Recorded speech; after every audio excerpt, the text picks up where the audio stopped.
Gostaria da atenção de todos vocês. Agora nós vamos voltar com a etapa de perguntas do público para a chapa. Vamos começar primeiro com as perguntas direcionadas à chapa rotativa. Nós vamos sortear duas perguntas aqui no meio. Primeira pergunta, quem fez foi João Pedro Schmidt, de Mecânica 5, direcionada à chapa rotativa, e diz assim: quando entrei na UT, há 2 anos, o GCL era um espaço em que os alunos podiam jogar videogame, jogos de baralho, etc. Vocês acham que seria possível voltar a ser como antes? Agora vocês têm 2 minutos para a resposta.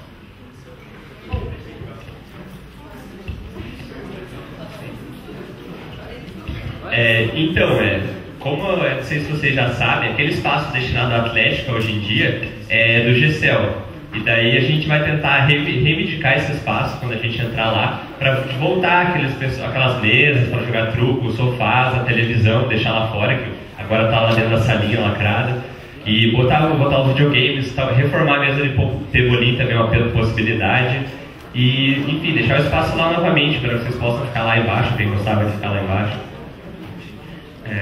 E eu só queria deixar uma coisa clara que eu acho que eu acabei falando antes. Assim, como que vai funcionar esse momento? Nós vamos sortear a pergunta, vamos lê-la, a chapa vai dar a resposta, e daí nós vamos dar a chance de réplica, se o aluno quiser. Então agora eu queria saber se o João Pedro está aqui nesse momento. Você vai querer dar sua réplica? Então tudo bem, agora nós vamos para a primeira pergunta direcionada à chapa no GCL.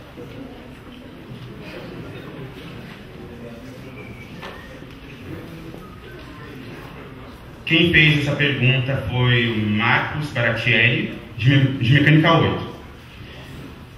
Esse é um tema muito comentado. Pergunto se a chapa em questão tem noção do custo que tem a Copa GCL. Resposta em números, ele pede. E como eles farão para não precisar ser paga a inscrição? Lembrete, Copa não é liga. Vocês têm 2 minutos para a resposta. Primeiro é importante ressaltar o que está escrito na nossa proposta e não os conceitos que existem hoje. Nós estamos propondo uma liga, um campeonato que é do ensino médio somente. Portanto, se você quer saber da Copa GCL, que nós propomos ser sem taxas, é um campeonato do médio. Esse campeonato tem um custo muito baixo comparado com o que estão falando, que seria, no caso, a Copa GCL atual. Que aí sim, por ter juiz federado e etc., tem um custo muito mais elevado. Porém, você pegar um campeonato que hoje é arbitrado por alunos, acho que não tem esse custo. Vamos e venhamos, você tem que comprar só uma bola e, no caso, apito, os cartões, uma rede, coisas desse gênero. Tem um custo muito menor. Para isso, já foi pensado no patrocínio, já temos lojas dispostas a fornecer o material e outras pessoas dispostas a custear esse campeonato, como já foi dito anteriormente. Muito bem, então, Marcos, sim, está aqui. Pode vir para o momento de réplica.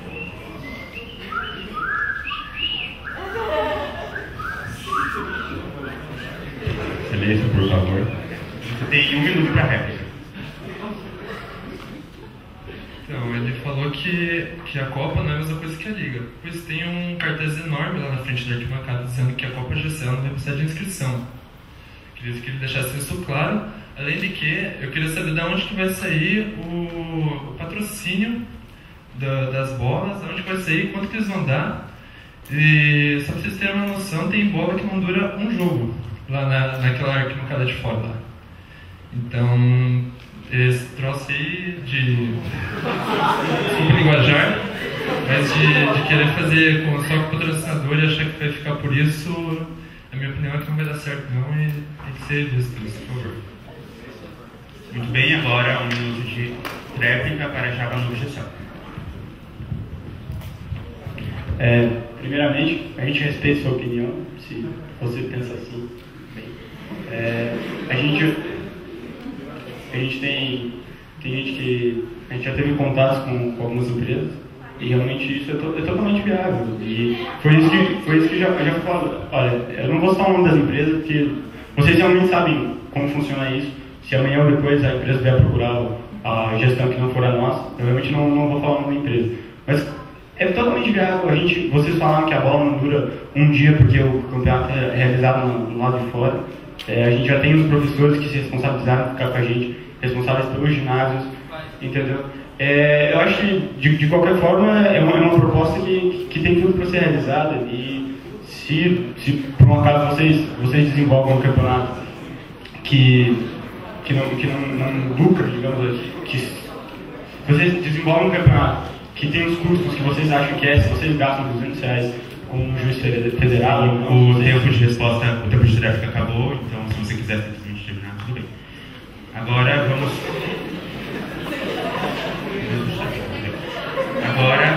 nós vamos para a próxima pergunta direcionada à chapa rosativa.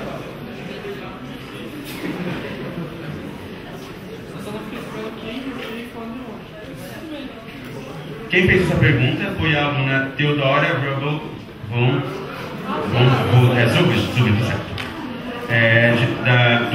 de Eletrônica 3. Gostaria de... agora eu lhe pergunto. Como faria para ter oficinas gratuitas? Já tem um planejamento para isso? Você tem 2 minutos para resposta. Então, já foi conversado com o grupo de teatro aqui do Cefet, do TUT, e, bem, como eu já falei antes, essas oficinas já ocorreram gratuitamente, então, não é nada assim, digamos, novo, e vai ser todo o material fornecido por eles, os professores, quer dizer, os professores das oficinas, digamos, serão os próprios pessoas do grupo de teatro e do parkour, do que foram as oficinas de música também. Então, não teria custo nenhum e é completamente viável. Muito bem, agora, se a aluna, como não quer a réplica, vamos à próxima pergunta direcionada à chapa notição. Quem fez essa pergunta foi Felipe Guimarães. Ele não especificou aqui a turma e período, o curso. E agora eu vou ler a pergunta. Gostaria de perguntar qual seria a voz dos estudantes numa possível gestão da chapa. Levem em consideração o que foi dito sobre a organização do grupo no GECEL, onde o grupo poderia votar nas questões mais importantes. Se os alunos pudessem fazer parte desse grupo, o processo de tomada de divisões não se tornaria lento? Vocês têm 2 minutos de resposta. Então, como já dito, existem os subgrupos que formam os projetos e definem o que vai acontecer. Portanto, cada aluno que se interessasse ia se interessar também, ao entrar no grupo, ia se interessar por um subgrupo e ajudar nesse desenvolvimento. Subgrupos hoje contam com 5, 6 pessoas cada grupo. Portanto, se fossem entrando pessoas novas, esse processo não diminui. Em 1 hora, um grupo consegue discutir muito bem um projeto, de passar esse projeto para a diretoria, que vai simplesmente aprovar ou não, já que já foi tomada a decisão dentro do grupo. Simplesmente vai chegar e falar: olha, esse projeto foi tratado, é viável realmente, ok, vai ser feito. A gestão é no grupo. A gestão não é feita pela chapa, a gestão é feita no grupo. A chapa simplesmente assina o que o grupo e todas as pessoas que estiveram dispostas a participar decidiram. Essa é a ideia. Muito bem, Felipe ainda está aqui. Você gostaria de então, pode subir aqui, Fer.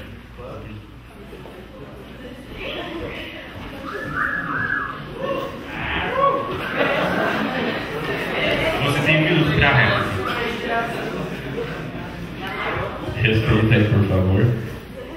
Então, primeiro eu gostaria de perguntar de novo, porque acho que você não respondeu a minha pergunta principal, que era sobre a voz dos alunos que teriam nessa tomada de decisão.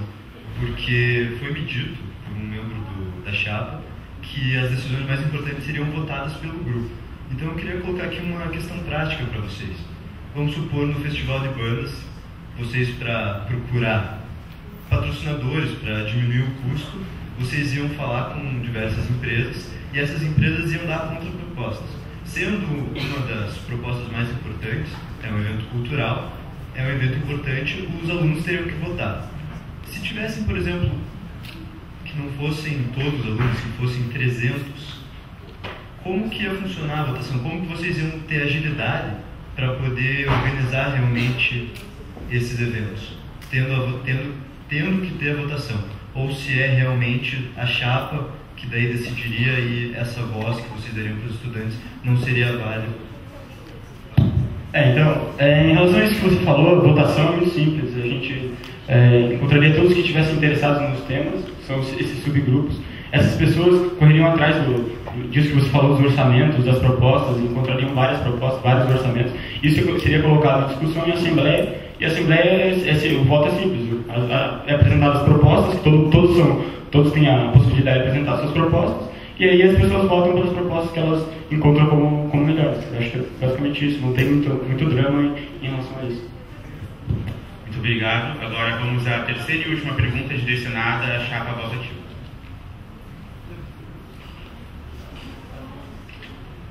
Quem fez essa pergunta foi o aluno Henrique Marques, de Mecânica 6. Vocês acham que uma caixa de sugestões realmente representará ativamente os alunos? Haverá mais algum meio desses mesmos alunos se dirigirem à diretoria fora do horário de permanência? Você tem 2 minutos para resposta. Bem, então, como eu já disse, a caixa de sugestões não era tudo.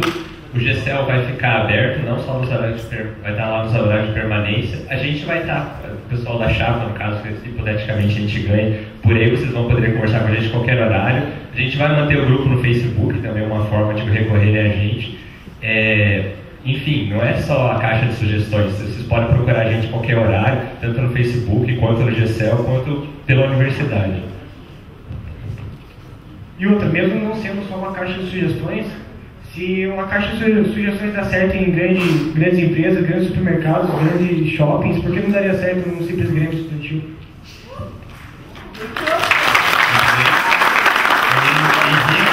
Gostaria de ter um momento de réplica? Tudo bem. Vamos agora à terceira e última pergunta direcionada à chapa no GCEL.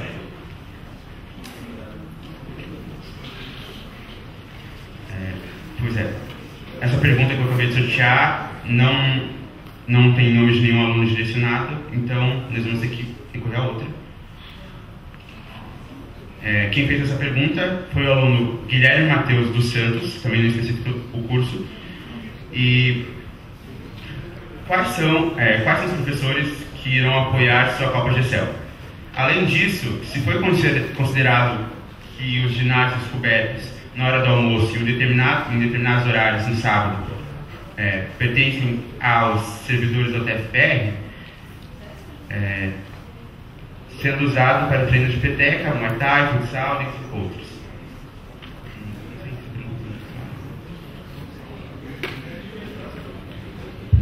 Então, é o seguinte, os professores conversados a gente conversou com o chefe do departamento de educação física no final do ano passado em relação à luta dos projetos, não especificamente em relação ao Copa GCEL. Conversei com o meu professor de educação física, tem alguém na minha sala, eu realmente não recordo o nome dele. Ele é conhecido por ser chamado em gaúcho, é um professor então, foi com esse professor que eu conversei, e ele inclusive falou que conseguiu contato com o Elton, que é quem dá a disciplina de futsal na graduação de educação física, e disse que havia a disponibilidade de liberarem os ginásios, e inclusive os alunos que estão cursando essa disciplina, como uma oportunidade deles treinarem aquilo que eles estão aprendendo na faculdade. Eu acho que é isso. O aluno Guilherme está aqui nesse momento. Pode subir aqui para o momento de réplica. Você tem 1 minuto para réplica.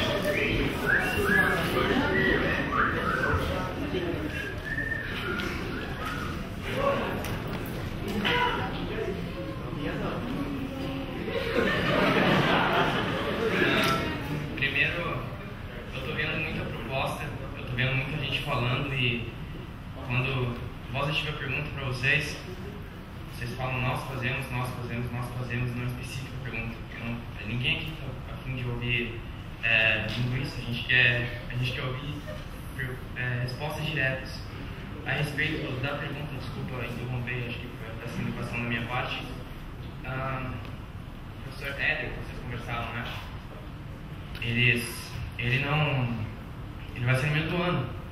Então a proposta que você está apresentando para a gente, para todos os alunos que você apresenta é inválida, porque o cara que vocês se baseiam, ele simplesmente não vai estar aqui.